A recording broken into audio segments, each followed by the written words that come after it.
자, 여러분 오늘도 글 읽느라 너무너무 수고하셨습니다. 오늘 사회문화 지문이었습니다. 그쵸? 같이 한번 살펴보면서 사회문화 원칙과 예외, 그리고 요건 역시 복잡한 어떤 사회 현상에 대한 이해가 중요한 지문이었죠. 같이 한번 좀 살펴보시죠. 와, 세금 지문이었습니다. 비문하기 때문에 보기부터 볼 이유는 없고요. 지문을 읽기 전에 문제를 한번 스캔을 좀 해보시면 좋아요. 문제를 말 그대로 스캔입니다. 문제를 세세하게 뜯어보는 것이 아니라 문제 쭉 스캔하면서 풀이 순서에 대한 고민 정도. 윗글 내용 일치 문제 다 읽고 풀면 되고, 2번 가 읽자마자 2번 풀어야겠다, 요런 거죠. 전략을 짜는 게. 기억과 디귿을 비교해야겠다, 차이점 물어보는구나, 달리 모두 차이점 공통점 잡는 게 중요하겠다, 요런 생각 좀 해보시면 좋을 것 같고, 보기 역시 이거를 읽을 이유는 없고요. 그러면 2번 같은 경우는 지문을 읽으면서 풀어버려야겠고, 3번은 기억, 니은, 디귿을 차이점과 공통점을 잡으려고 하는 독해 태도를 가지고 좀 읽어야겠다. 나머지 1번, 4번은 지문 다 읽은 다음 풀어야겠다. 요 정도의 어떤 풀이 전략, 풀이 순서만 좀 짜놓는 거예요. 문제들을 쭉 스캔을 하면서. 그쵸? 자, 좋습니다. 한번 가보겠습니다. 자, 1문단에서 중심 문장이네요. 조세 채권을 이행하기 위해서는 과정을 알아야 한다. 그러면 우리가 전개 방향을 좀 추론해 볼 수가 있겠네요. 이 글 어떻게 전개될까요? 맞습니다. 조세 채권을 이행하기 위한 다음에 세 가지 과정들이 나란히 순서대로 나오지 않을까 하고 추론을 우리가 좀 해볼 수가 있을 것 같아요. 실제로 우리가 쭉 읽어보면 납세 의무의 성립 요건과 성립 시기에 대한 이야기가 나오고요. 납세 의무의 확정에 대한 이야기를 다음 문단에서 하고 있고, 맨 마지막에 이제 납세 의무의 소멸에 대한 이야기를 하고 있는데, 납세 의무가 소멸한다는 것은 결국에 내가 납세를 했다는 거겠죠. 그래서 이 채무를 이행했을 때 납세 의무가 소멸될 것이다. 돈을 내야 세금에 대한 의무가 없어지겠죠. 그렇게 우리가 생각을 좀 하면 될 것 같고요. 채권은요, 말 그대로 이 채권은요, 무언가 어떤 특정 행위를 요구할 수 있는 권리이자, 그쵸? 이 국가가 조세 채권을 가지고 있다는 것은 국민에게 세금을 요구할 수 있는 권리가 있다는 거예요. 그렇게 우리가 이해를 좀 하면서 글을 읽어봅시다. 자, 첫 번째, 여러분들이 집중해서 봐야 하는 포인트는요, 과세 요건을 만족하면 법률상 자동으로 납세 의무가 성립한다. 오케이, 1문단의 마지막 문장에서 이야기했던 내용이구나. 납세 의무의 성립에 대해서 내가 읽고 있구나. 이렇게 방향을 잡는 게 중요하고, 여러분들은 납세 의무의 성립 이후에 납세 의무의 확정이 나올 거라는 추론까지 가지고서 글을 읽어야 한다는 거예요. 그래야 여러분들이 글을 읽을 때 전체를 그림을 그리면서 글을 읽어나갈 수가 있다라는 말씀을 다시 한번 좀 드립니다. 자, 그래서 과세 요건, 여러분 요건이라는 단어의 의미를 정리하고 갑시다. 말 그대로 성립에 필요한, 이 필요할 요자겠죠. 성립에 필요한 조건들을 얘기하는 것이다. 그러면 세금을 징수하기 위해 어떤 조건들이 필요한가에 대해 생각을 해보면, 좋습니다. 일단 납세 의무자, 그리고 과세 물건이 있어야 되는 것이고, 과세 표준에다가 세율까지, 이렇게 과세 요건으로 우리가 구성 요소로 생각을 좀 해보면 될 것 같고요. 납세 의무의 성립 시기는요, 세금별로 다른데 소득세하고 상속세에 따라서 납세 의무의 성립 시기가 다르다까지 체크를 우리가 해볼 수가 있겠네요. 그쵸? 자, 그래서 우리가 지금 이 문단에서 과세 이 납세 의무의 성립에 대한 얘기를 하고 있고, 납세 의무가 성립하려면 몇 가지의 조건이 만족돼야 돼. 그쵸? 납세 의무자도 있어야 되고, 세금의 대상이 되는 과세 물건이 있어야 되고, 예를 들어 부동산을 내가 상속받았으면 그 부동산, 그 아파트가 과세 물건이 되겠죠.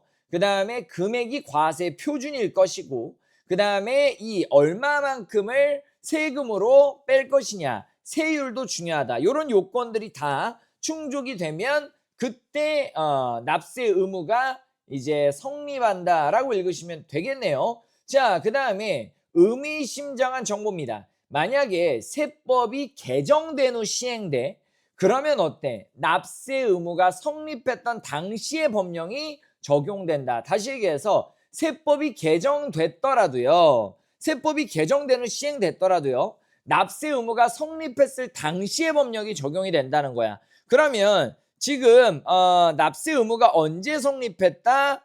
여기서 1월 1일부터 12월 31일까지 이제 회사로부터 받은 소득을 계산하여 과세표준신고서를 작성하고 과세관청에 제출하였다. 그쵸? 요렇게 우리가 정리를 해볼 수가 있겠고요. 그 다음에 한편 을은 2024년 4월 30일에 피상속인의 사망으로 재산을 물려받게 되었다. 자, 우리가 정답이 5번이었는데 세법이 2024년 5월 1일에 시행되었대. 자, 그렇더라도 납세 의무가 성립 당시, 납세 의무가 성립했을 때 세법을 적용해야 되는 거니까 2024년 이제 5월 1일에 시행됐더라고 하더라도 이때 말 그대로 과세관청에 제출했을 때를 기준으로 해서 그 개정 이전의 세법이 적용이 돼야겠죠. 그래서 나 같은 경우야 뭐 이제 4월 30일에 사망한 다음에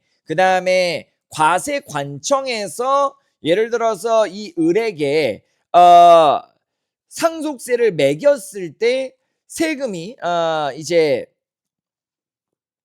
이제 세금이 확정이 되는 건데, 그쵸? 그러면 이 을 같은 경우에는 5월 1일에 시행됐으면, 개정된 세법이 5월 1일에 시행됐으면 을 같은 경우에는 말 그대로 이 확정이 됐을 때, 그쵸?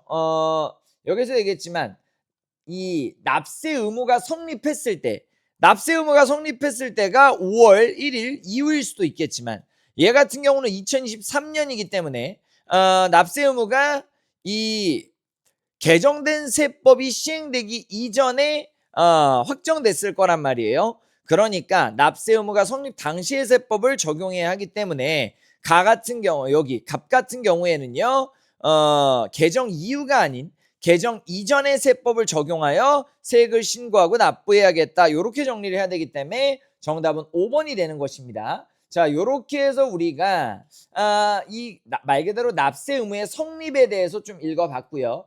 이런 식으로 범주화를 잘하는 게 중요합니다. 납세 의무의 성립 시기에 대해서 분류하고 있는 거죠. 소득세 따로, 상속세 따로 성립 시기가 나눠져 있다. 세금별로 다르다. 이런 거 체크를 좀 하셔야 되고, 그다음에 이렇게 나오는 단서 조항, 이런 단서 조항이 지금 보기에 정답 핵심 포인트로 나왔죠. 그러니까 단서 조항을 잘 체크하셔야 한다. 자, 기억하셔야 돼요. 아까 이 문장에 대한 문제가 구성되어 있었습니다. 납세 의무가 아직 추상적인 상태다. 다시 얘기해서 뭡니까? 확정이 나기 전이다 라고 생각을 하시면 되겠네요. 자, 그래서 관청이 과세권 행사할 수 없는 상태. 그럼 어떤 상태입니까? 맞아요.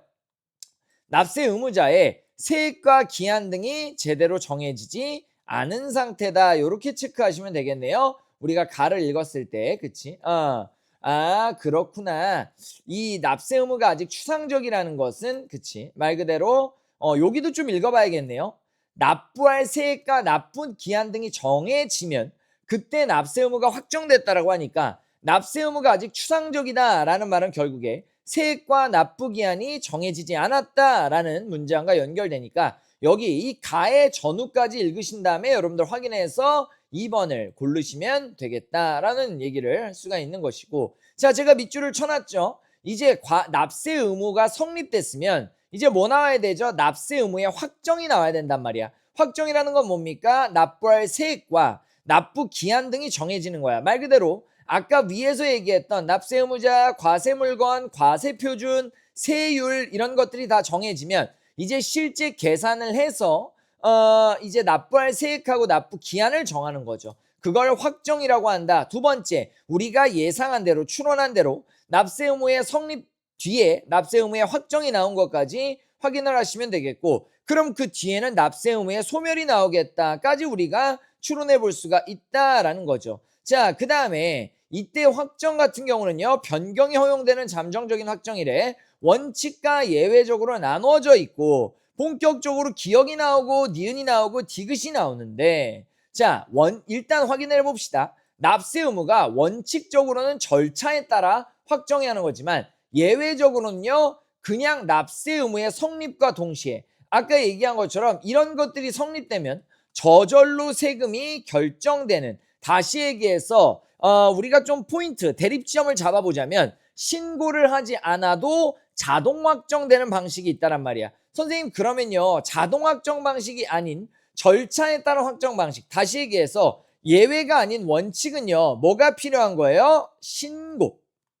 신고가 필요한 거예요. 지금 법은요 원칙과 예외로 나누는 게 중요한데 여기에서 납세 의무의 확정의 원칙은요 신고가 필요하고요 예외적으로는 신고가 필요 없이 자동 확정된다 이 말입니다. 자 그러면 기억은요 신고가 필요 없는 방식의 이제 납세 의무 확정인 것이고, 그 다음에 이 니은 신고 납세 방식과 부가가세 방식은 일단 둘 다 뭐가 필요하다? 신고가 필요하다. 자동 확정 방식과는 다르게 신고가 필요하다가 포인트였고, 다만 신고 납세 방식은요 신고하자마자 이 세금이 확정되는 거고, 납세 의무 확정을 말 그대로 신고하는 납세 의무자가 하는 거야. 세금을 낼 사람이 나 이만큼 낼 겁니다 라고 신고만 하면 그대로 확정해서 내는 거야. 내가 낼 돈을 내가 계산하는 거지. 어떻게 보면 좀 되게 자율적이죠. 되게 민주적인 방식입니다. 국가에서 나의 세금을 징수하지만 그 세금을 누가 계산해? 내가 계산한다는 거야. 내가 계산한 다음에 아주 양심적인 거죠. 야 내가 계산하니까 나 이만큼 내야 돼? 나 믿지? 낼게 하고 국가에다가 세금을 내는 거야. 다만 나중에 걸리면 세액이 다시 결정된다. 그리고 그 사람이 1차적으로 확정했던 납세 의무는 효력을 상실하게 된다. 그때는 국가가 네가 계산한 거 믿었는데 이제 와서 보니까 잘못됐네. 너 이거 뭐야? 이렇게 이제 국가에서 페널티를 가할 수가 있다라는 얘기를 하는 거죠. 자, 반면에 부가가세 방식은요. 의미심장한 문장입니다. 의미심장한 문장이에요. 납세 의무 확정권을 이 납세 의무자가 아닌 과세 관청에 부여하는 겁니다. 다시 얘기해서 내가 내야 할 세금을 내가 신고합니다. 되게 웃겨요. 예를 들자면 뭐 이런 표현이 좀 적절할지는 모르겠지만 뭐 예를 들자면 선생님이 너 몇 대 맞을래? 뭐 이런 거랑 비슷한, 굳이 얘기하자면 세금을 내는 건 굉장히 신성한 행위지만 굳이 얘기하자면 너 몇 대 맞을래 했을 때 여기 기업 같은 경우 그쵸? 신고납세 방식은 제가 계산해 보니까 저는 세 대만 맞으면 되겠습니다. 제가 과제를 몇 페이지 안 했으니까 세 대 받겠습니다. 요런 아주 민주주의적이고 내가 내일을 결정하는 건데, 부가가세 방식은요 저 지금 숙제 몇 페이지 안 해서 세 대 맞아야 됩니다 이렇게 얘기했을 때 그걸 국가가 결정해 준다는 얘기야. 내가 확인해 볼게. 검사를 하고 납세 의무 확정을 국가가 해준다는 얘기야. 다시 니은 같은 경우는요 내가 신고만 하면 그대로 내야 할 세금이 확정되는 거고 국가가 믿는 거야 나의 계산을. 반면에 디귿 같은 경우는 내가 신고를 해도 국가가 내가 신고한 금액을 보면서 맞는지 다 계산한 다음에 납세 의무 확정을 하는 것이다. 그래서 과세관청에 납세 의무 확정권이 있다. 여기까지 우리가 체크하면서 납세 의무의 확정에 대해서 분류하면서 읽어봤습니다. 자, 그럼 기억, 니은, 디귿 여기까지 읽었으면 이제 3번 문제 기억하시겠죠? 자, 신고납세와 부가가세가 이 신고가 필요한 원칙에 해당하는 것이고, 자동 확정 방식은 말 그대로 자동으로 확정된다. 예외적인 상황이란 말이야. 자, 정답은 5번이었습니다. 기업 같은 경우는 납세 의무가 성립하면 자동으로 확정 효력이 생기는 것이고, 디귿 같은 경우는 납세 고지사가 납세 의무자에게 도달할 때, 다시 얘기해서 뭐야? 관청에서 납세 의무자에게 너 이만큼 내라고 고지서가 도달할 때 효력이 생긴다. 그럼 니은 같은 경우는 뭡니까? 고지서가 도달하지 않아도 납세 의무자가 신고만 하면 그때 바로 납세 의무의 확정 효력이 생긴다라고 정리를 하시면서 5번을 정답으로 가져가시고 1, 2, 3, 4가 왜 틀렸는지 현장에서 집중해서 정오 판단을 해두시는 게 좋겠다. 자, 이렇게 정리를 하는 거고, 그 다음에 이제 뭐 적게 신고한 경우에 대한 어떤 상황들도 얘기를 해주고 있고요. 마지막에는 이제 납세 의무의 소멸에 대해서 얘기하면서 제가 여러분께 드리고 싶은 말씀은 모의고사 지문 중에 상당수가 일문단에서 거의 지문 전체의 미니맵을 보여준다. 그래서 여러분들이 1문단에 있는 문장들을 읽으면서 중심화제도 파악하시는 게 좋고 앞으로의 전개 방향도 적극적으로 추론해보는 게 좋다라는 말씀을 좀 드리는 거예요. 자, 이렇게 해서 우리가 2번 문제도 풀었고요. 3번 문제도 풀었습니다. 아까 제가 이 문단 같이 읽으면서 이제 내용일치 문제도 우리가 좀 같이 볼 수가 있는데, 과세관청은 납세 의무자의 환급금을 미납세금에 충당할 수 있다가 정답이었어요. 3번이 정답이었고 소멸 부분 마지막 부분에 나와 있었다. 1, 2, 4호가 왜 틀렸는지 여러분이 하나하나 또 집중해서 처리하시는 게 여러분들 집중해서 뭔가 풀어내는데 정확한 디테일을 훈련하는 어떤 순간들이 되겠다라고 말씀을 드릴 수가 있겠습니다. 문맥상 A의 의미와 가장 가까운 것은 좋습니다. 정답 확인하셔가지고 하지 여러분들 놓치지 마시고 2, 3, 4, 5 틀렸으면은 여러분 왜 틀렸는지 꼭 자신의 생각을 좀 적어두기를 바라겠습니다. 자, 좋습니다. 지문장학은요 1문단에서 거의 대부분의 내용 힌트를 줬어요. 조세채권 이행의 과정을 얘기해 주겠다. 크게 성립, 확정, 소멸로 이루어져 있고 성립에서는 요건을 얘기했습니다. 이 성립에 필요한 조건들을 얘기했습니다. 이런 조건들이 다 충족됐을 때 자동 확정되는 이제 납세 의무 확정이 있고 아니다 절차 확정. 다시 얘기해서 이건 뭐였습니까? 신고가 필요한 경우였다. 다만 이 신고 자체가 바로 납세 의무에 확정하고 연결이 되는 경우가 있고 내가 신고해도 결국에 납세 의무 확정은 관청에서 하는 경우가 있었다. 이렇게 여러분들이 신고 납세와 부가과세를 분별하시면 되겠다. 분류하시면 되겠다까지 처리하시면 되겠습니다. 좋습니다. 여러분들 쭉쭉 나열해서 적어 넣으시면 되겠습니다. 지문 전체에 대한 요약입니다. 납세 의무의 성립, 그 다음에 소멸, 그 다음에 이 두 가지는 신고 납세와 부가과세가 있다. 이 둘 다 신고는 해야 되지만 신고 납세의 경우 이제 확정이 이제 신고 자체가 확정이 되는 것이고 부가과세는 이제 납세 의무자가 세금을 계산해서 신고를 해도 결국에는 과세관청에서 고지서를 보내서 확정을 해야 된다. 이 세금에 대한 확정이 그렇죠? 납세 의무에 대한 확정이 관청에 있다가 부가과세였습니다. 이렇게 여러분들이 정리하시면 되겠다. 자, 좋습니다. 여러분도 오늘 그리느라고 너무너무 수고하셨고요. 자, 너무 멋진 문장이죠.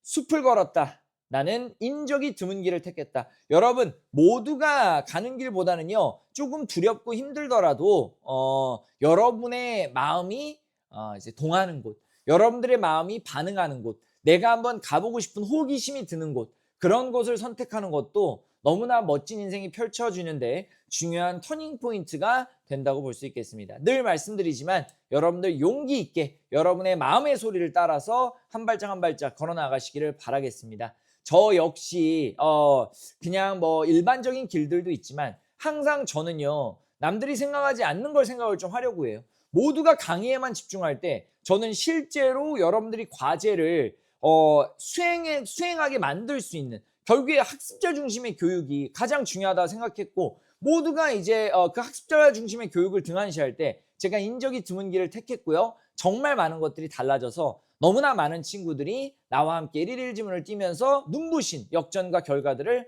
만들어내고 있습니다. 그래서 저도 여러분께 용기를 가지고 여러분이 원하는 길을 선택하시기를 말씀을 좀 드리고 싶었습니다. 자, 여러분 오늘도 그리느라 너무너무 수고하셨고요. 과제 제출하면서 메시지 저한테 남겨주세요. 자, 내일 봅시다. 안녕!